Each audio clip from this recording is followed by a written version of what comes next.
Om Swastiastu, Om Awigadam Astu, Nama Sidam, Om Sidirastu Tadastu Swahom Ano Badrah Krata Wiyantu Wiswata. Pemirsa channel YouTube dimanapun berada, selamat pagi. Di hari yang cerah ini semoga kita semua dalam keadaan selamat, semoga berhasil tanpa halangan, semoga berhasil sesuai harapan kita semua, dan semoga pikiran baik datang dari segala penjuru. Mengenai sebuah pertanyaan simbol-simbol agama yang dipakai tato di dalam dirinya, apakah itu diperbolehkan atau tidak diperbolehkan? Itu kalau pendapat saya pribadi begini, tidak boleh. Kenapa demikian? Bahwa apabila kita melecehkan atau merendahkan simbol-simbol agama kita sendiri, berarti kita merendahkan agama kita sendiri. Jadi kesakralan dari simbol-simbol agama dipakai di dalam tubuh sangat tidak elok, akan mengurangi respek orang lain akan simbol-simbol suci kita sendiri. Ada sebuah statement begini, bahwa orang yang bisa merendahkan agama sendiri bukan orang lain, adalah diri kita sendiri. Maka dari itu saya berharap bahwa tato simbol-simbol agama sangat dilarang.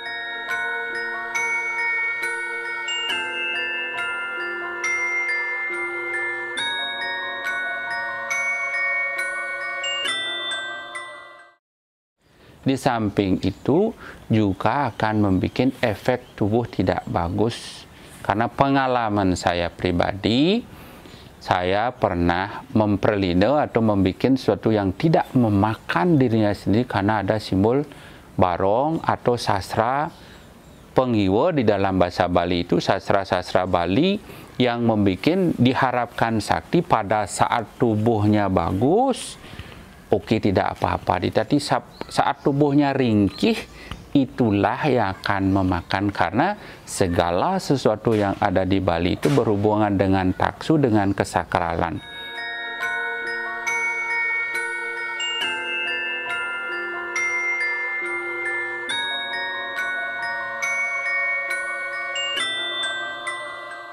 Ada sebuah kutipan lontar yang mengatakan bahwa kita tidak boleh secara gegabah salah menaruh, menempatkan sesuatu yang suci, justru itu akan menghilangkan kesucian, taksu, dan kesakralan dari sebuah apa yang kita yakini suci.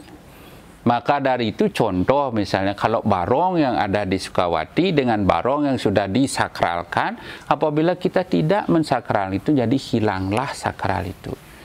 Maka dari itu sastra-sastra suci bagi kaum milenial atau kaum Bali atau warga Bali pada khususnya, mari kita jaga dengan eloknya. Janganlah memakai simbol-simbol suci itu di dalam tubuh, justru akan merendahkan. Misalnya kita taruh di pantat, berarti kan tidak elok itu, sesuatu yang suci. Maka dari itu simbol-simbol suci sebagusnya di tempat suci, dan kita harus mensucikan dengan niat yang suci menjadi suci. Kalau memang di slokanya itu kan sudah sangat jelas, asucirwa, sucirwapi, sarokamo gatopiwa, cintayet dewam isanam sabakyo biantara suci.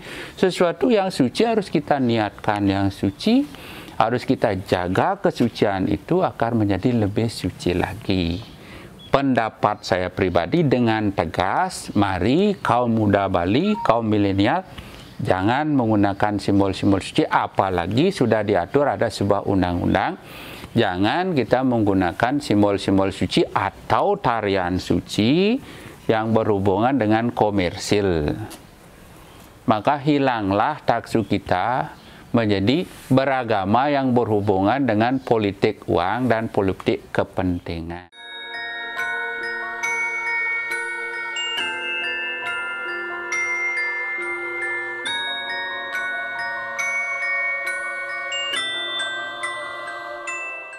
Tentang memperalina tato. Ini sampai oknumnya saya akan bilangkan, ada sebuah oknum namanya Mangku Swastika. Dia memakai rangda dan ada rerajahan sastra pengiwa. Pada saat itu dia sakit keras dan diponis oleh dokter akan meninggal. Akhirnya datanglah dia ke gereja, minta pengelukatan dan mohon tatonya diperlindung. Maksudnya diperlindung, saya perlindung aja gambarnya, dan dia juga harus menahan sakitnya karena itu disetrika sedikit untuk mengurangi efek gambarnya yang sempurna. Jadi sangat menyakitkan diri sini. Syukur sekali orang itu sekarang masih hidup. Kalau berbicara masalah perlindung, barong pun bisa diperlindung, walaupun barong itu ada nilai kesakralannya. Sama seperti halnya cerita tadi, masalah memperlindung bangunan suci besakih pun bisa diperlindung.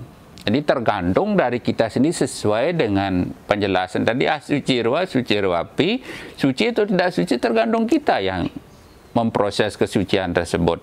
Apabila kita tidak menjaga kesucian itu, hilanglah suci itu. Harga diri pun kan sama. Kalau memang kita tidak memproses kesucian kita dengan berlaku, berpikir, berkata yang baik, otomatis hilanglah kesucian kita sendiri. Intinya segala suatu suci itu harus kita jaga dengan perilaku yang baik, berkata yang baik, berbuat yang baik, berpikir yang baik. Sesuatu yang tidak pantas jangan dipantaskan. Tadi ada juga sebuah pertanyaan seperti proses perlindungan. Proses perlindungan itu hanya siwa sekala bisa melakukan proses perlindungan. Itu kembali kepada si yang melakukan pelukatan daripada sang wiku, karena wiku itu sudah dipercaya mempunyai sastra utpeti setiti pralindungan. Sekarang kembali kepada si oknum tersebut yang datang ke sang wiku. Kalau dia percaya bisa pralindungan, jangankan itu gambaran, pelinggi suci pun bisa dipralindungan. Naga bano yang sudah dibikin pun bisa dipralindungan. Begitulah proses pralindungan itu kembali kepada keyakinan mereka yang mau mempralindungan gambar, bentuk, bangunan suci dan sebagainya. Karena semua manusia pun bisa kembali. Yang dimaksud mempralindungan ini bukan bersifat dia akan membunuh si oknum itu, bukan. Mengembalikan, merecycle. Jadi dari efek negatif ke positif. Yang namanya perlindungan otomatis seperti naga bana itu akan dirusak sedikit. Kalau memang tato pun, tato juga mesti harus dirubah sedikit, jangan masih full seperti itu. Kalau masih full begitu, apabila ada orang lain akan memasukkan proses utpeti dan stiti lagi, bisalah hidup kembali. Maka dia harus ada tersiksa sedikit, mungkin disetrika dalam bentuknya tidak seperti utuh lagi. Kalau memang dia yakin tidak apa-apa, tidak akan jadi apa-apa. Karena bangunan suci setelah dirapuh atau dipralindungan, kalau memang dia meyakini itu tidak ada sesuatu yang berstana di tempat itu melalui plasupati, tidak akan menjadi apa-apa.